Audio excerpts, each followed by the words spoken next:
Hello, everybody. I'm Daniel Frankel, co-founder and CEO of NextTMT and NextTMT Talks. On this pre-Stream TV 2026 Friday, I'm very pleased to welcome David Sanderson, founder and CEO of Reelgood. Well, hello, David. We'll start there. How are you? Hi. Good to see you. Thanks for having me. So we've, as I mentioned earlier, been following you guys for a long time. Kind of a storied journey. You were a Vancouver accountant, if I'm not mistaken, who Yep, set you've out done your to solve research. a very meaningful problem, which you did, how to find what you want to stream. Don't pay $20 on Amazon for it when it's on Tubi, for example. And that turned out to be a really hard problem to solve, but you solved it, and it led you to a place you didn't anticipate at the very beginning, which was a research company for the major studios and streaming companies. Yeah, you clearly you can do my job for me. That's exactly the No, backstory. no, no, no, no. That's they tested that. They determined that's not my best fit. It seemed like an epic battle to take something that hasn't been created before, Yeah. an app like that. It sounds simple, but it's extremely complicated, as it turns out. Maybe you can talk about the broad strokes of what you got into and what it enabled you to do. Yeah, no, you're dead on. I wish I could claim that I knew how hard it would be, but we kind of figured it out as we went. But so yeah, I started the company, started as a consumer streaming guide. That's how most people, I'd say, in the US know us, is like our app and our website. And was, yeah, just trying to solve the frustration that I personally had every night, which is I was at a big tech job and I had maybe 45 minutes to unwind every night before I went to bed. And I was flipping between my streaming services, trying to figure out what to watch, or if there's something I wanted to watch, where was it available? And it just seemed really fragmented. It just felt to me like no one was actually thinking about the consumer experience at the end of the day. And so that's what I set out to build, was basically a streaming guide that combined all of your streaming services into one interface. What I wildly underestimated is how difficult the data layer behind it was. When we set out, the thinking was just great. We'll build a cool front end experience, that merges these worlds for the consumers. But we licensed from the big name legacy metadata vendor in the market. The data quality was terrible. We tried every other vendor in market and didn't really find any level, like the quality of data that we needed. And really what I mean by that is it's like, not only did we need, not like we needed to not have duplicates, show accurate metadata, accurate synopsis, cast group and whatnot. But the biggest pain point we had is we would tell one of our users based on our data provider, hey, this title's on Netflix. They would click play, but it left 3 weeks ago. Right. And so that killed our user trust and retention. Like no features we could build would outweigh that horrible experience for That our users. dynamic aspect of the data seems like the most challenging part. Yeah, getting it accurate in real time. And there's no industry standard ID, right? So it's like Netflix, Disney, and Hulu might all have the same title, but they have completely different IDs. So mapping that together is a surprisingly complicated and hard thing to do. What were you doing when you set out on this journey? And was that 7 or 8 years ago? Yeah, bit over 10. Yeah, I started my career in tech in the early days of what was Facebook at the time, but Meta now. Yeah. And I had, especially in the early days, scaling some of the stuff, there used machine learning. Like there was one thing we were working on and we had to have, I think it was about like 10,000 Accenture people manually doing some work, built out some machine learning that automated all of that work. And that's actually like, I kind of had a hammer when it came to this data problem and we found we couldn't find in market what we wanted to license. We had to build our own. Took Right. my hammer and used machine learning to basically solve that problem of mapping together the entire streaming universe to build the data set that we wish existed when we had set out. It would be an easier endeavor now, but at the time it was never done before, I'm guessing. Yeah. Well, I mean, interestingly, though, we haven't seen, I mean, our model, tens of millions of dollars invested into it, probably about 8 years of training, over 100 million users on our platform. So even I would say building it nowadays, it's still a pretty hefty effort. We put out something recently about LLMs. It's, yes, there's AI, like large language models, but they frequently kind of can't do this very specific type of machine learning system that we built to map all of this together. And again, accuracy and real time being the name of the game. Yeah, I'll credit you guys. We NextTMT looked at that a few weeks ago. It was a very direct head-on Pepsi challenge. So just for our viewers, what Reelgood did was they basically tested the major large language models, OpenAI and Claude, had them try to do what they do, tested them on a range of titles. There was a bit of scientific method, as I recall. and tried to see if the LLMs with predictable accuracy could make the right suggestions. And I forgot what the percentages were, but they didn't shoot too well. Yeah, it was roughly about 50% of the time they would get it right. Yeah, I know. I was trying to. It was the week Clint Eastwood passed away, and I was trying to stream Kelly's Heroes, and I did an informal version myself in Gemini, and head to Netflix. It said it's not there, and I'm guessing, like you It's exactly the said, problem. Yeah. these LLMs are designed for the very specific task that Reelgood spent a lot of time and resources developing. Yeah. And if you think about too, I mean, we tried to put a very sort of scientific, mathematical, well-researched sort of stand behind the data report, especially if we're going to come out and say something, so that big publicly. We found there were 6 main reasons why the LLMs would get it wrong. And the biggest and most obvious one is just when they're trained on Variety puts out an article that says this title's coming to Netflix, they don't then put one out when the title's leaving Netflix. Right. So the data that they're getting access to inherently goes out of date.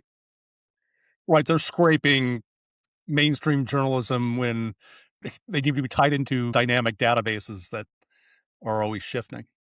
Yeah, exactly. And then again, mapping it together because like you can't title match, like this.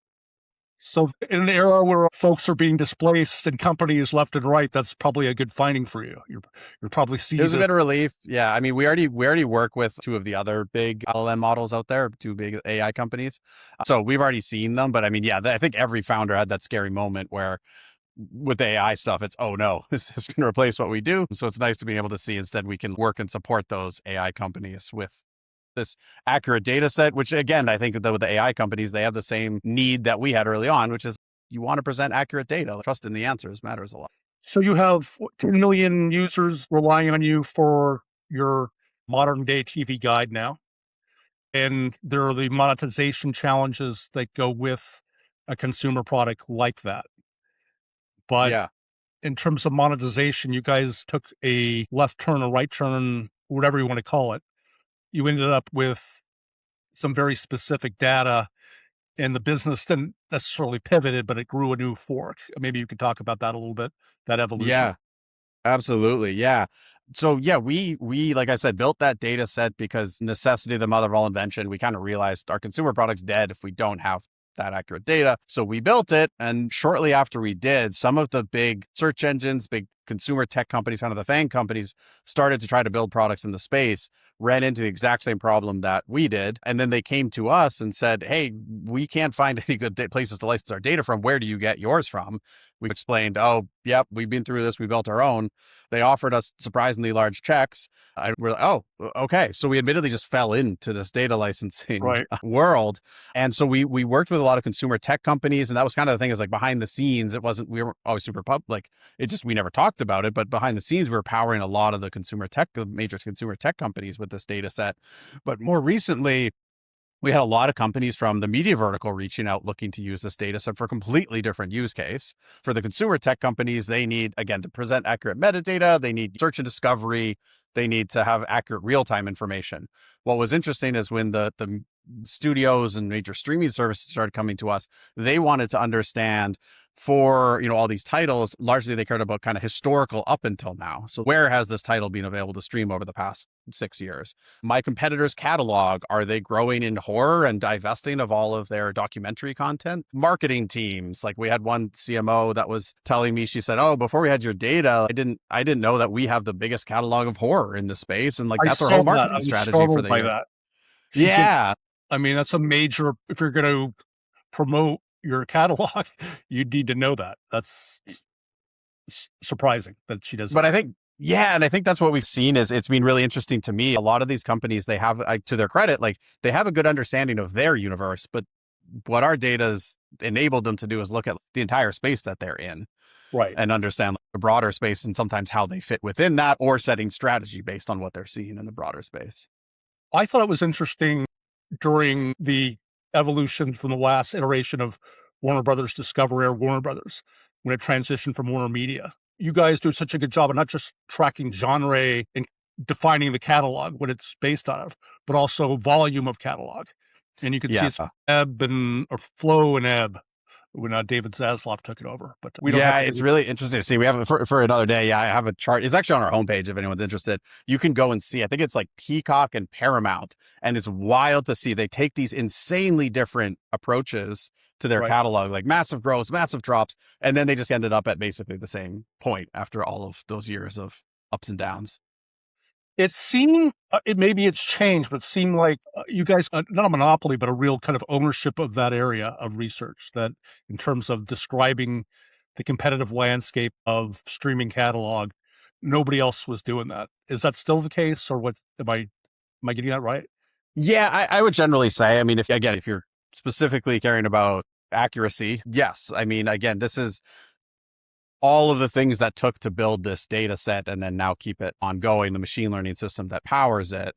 That's what's required to make this data set. And then what you're seeing, the stuff that we put out, is frankly just us kind of throwing spaghetti at the wall sometimes, of just seeing with the existing data set that we have what's interesting insights that we can glean from it.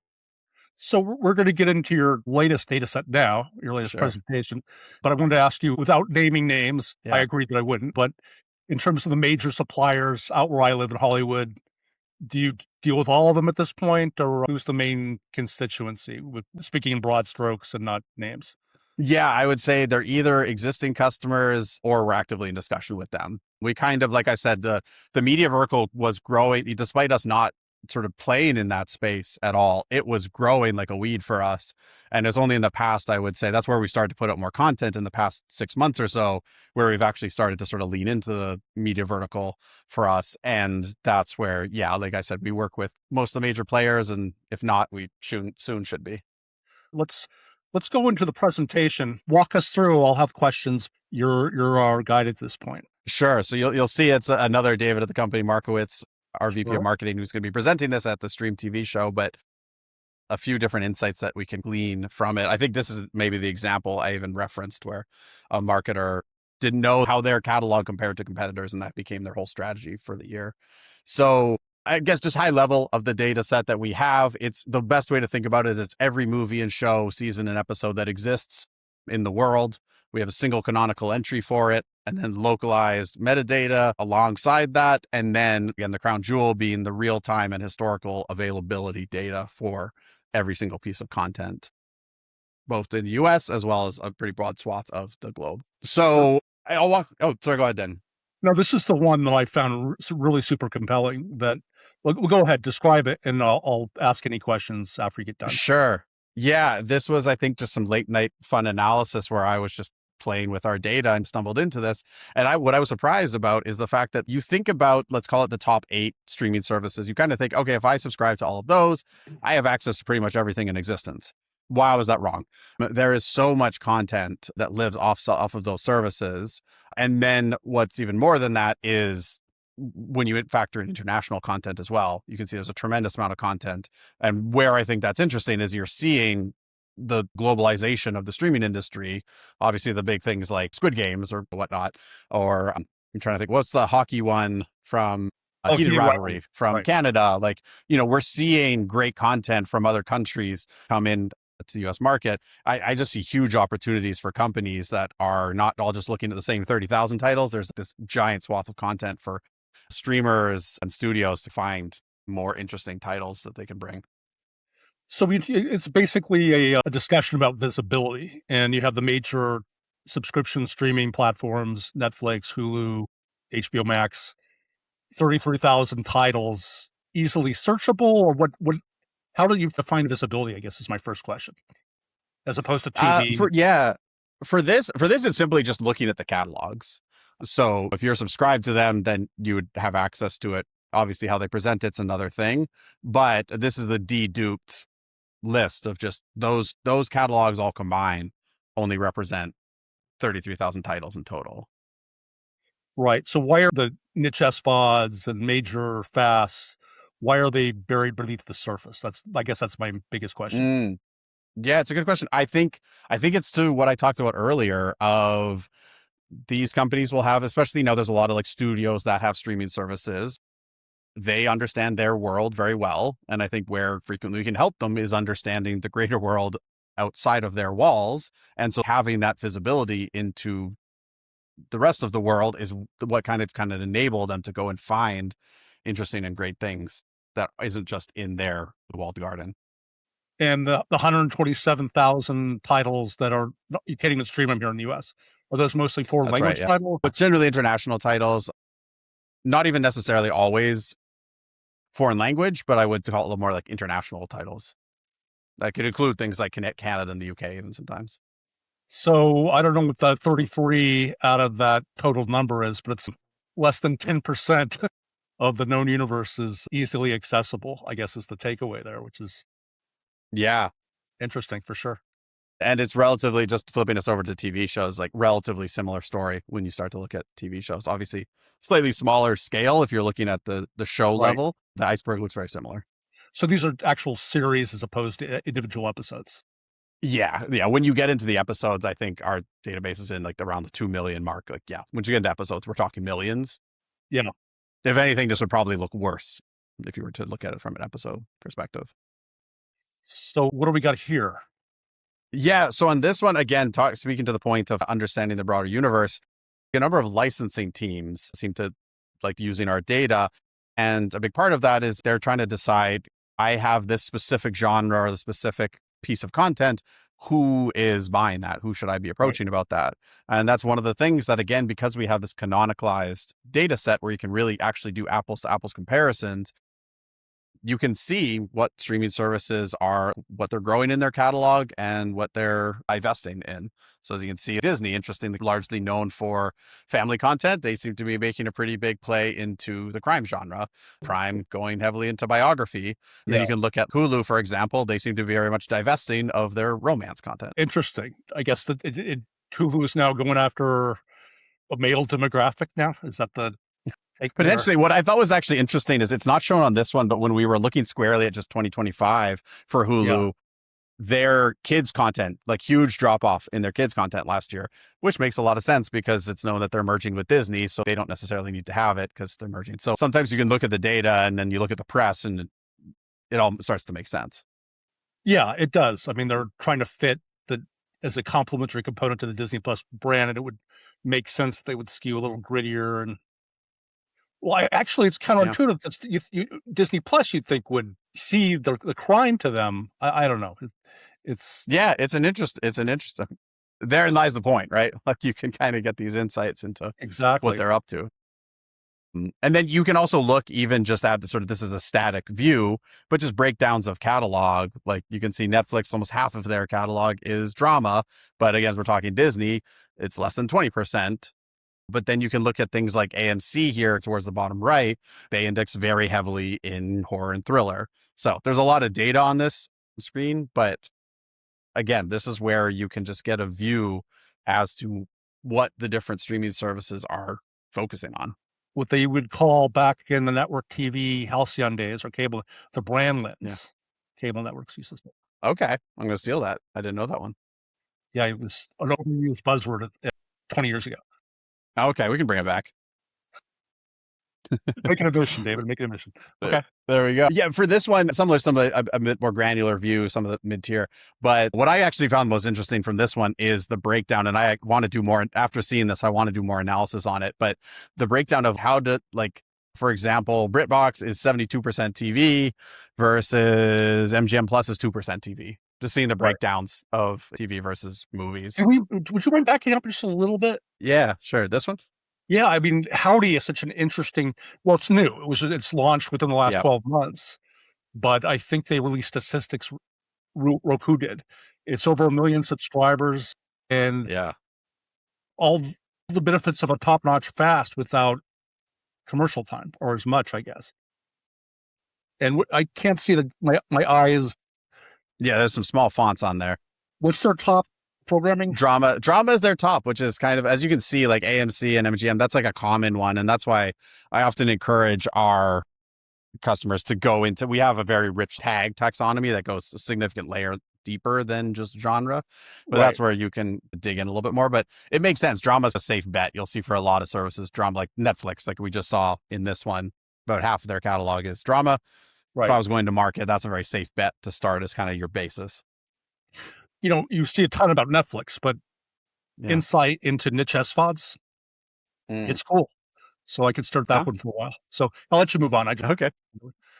Yeah, no, I could talk for an hour on probably each of these, so I'm trying to keep myself moving through them. But yeah, well, this was another one that I get just playing with our data I thought was interesting is looking at what this is really looking at. The thing to pay attention to is the bright green on the left-hand side.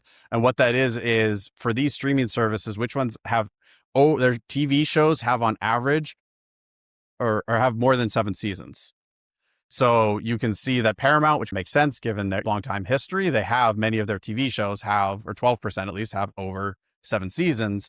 When you look at the bottom of the chart, Apple TV, relatively new, but also if you even look at Netflix, I think it's around 2 or 3%. So clearly they make more shows, fewer seasons. Paramount has this incredible catalog, or Peacock, some of the older ones of shows with many seasons. yeah, it's interesting that the ABC cat. Well, I guess it's dispersed between Disney Plus and Hulu. Maybe you'd expect Yeah. the platforms aligned with CBS, NBC, and ABC to index Some of the well. legacy. Yeah, Yeah. Yeah. I'd be curious to see once Disney and Hulu fully merge, to your point, what does that look like? cool. Yeah. One of the things is just like changing trends between on demand. Obviously, AVODs being a big thing, fastest, having or had a big moment.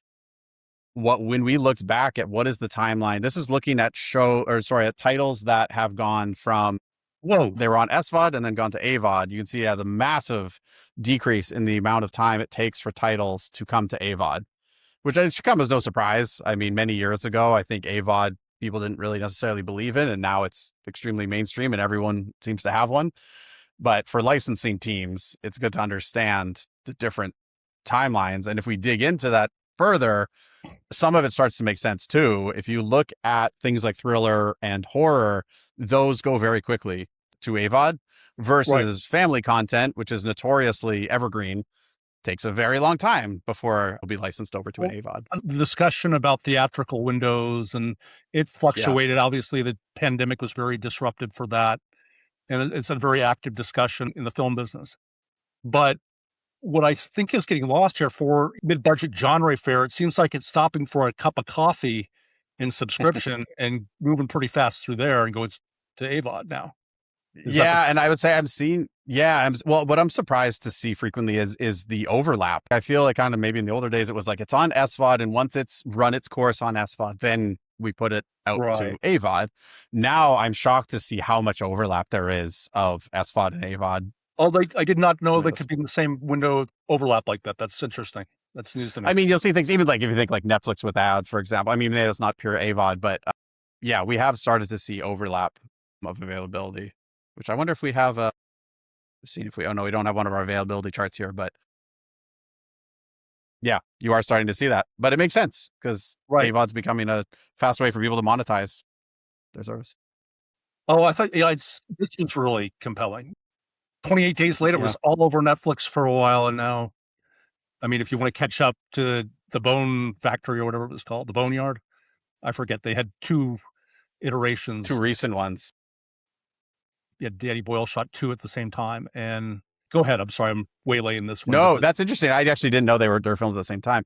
Yeah, again, to the concept of understanding the world outside of your own walled garden, something that always surprises me when I look at our data, how many big titles are just not available on any SVOD, and it's just fell through the cracks. One example not shown here was actually when Project Hail Mary was #1 in the box office.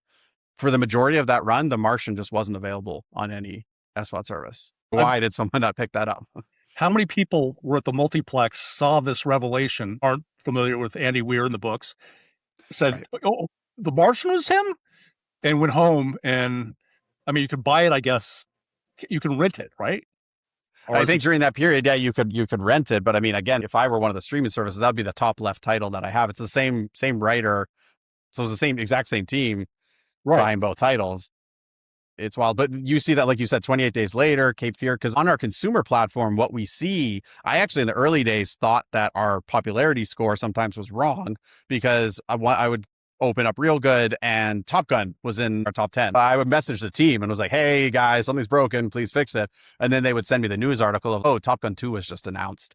So there's a huge spike in like, the original version. We see that happen a lot where I think there's a big opportunity for services like Cape Fear. Obviously, there's the two older versions of it big right now. There's a big opportunity for services to understand for things coming out. If there's related ones, you should look at licensing that I don't early know and often.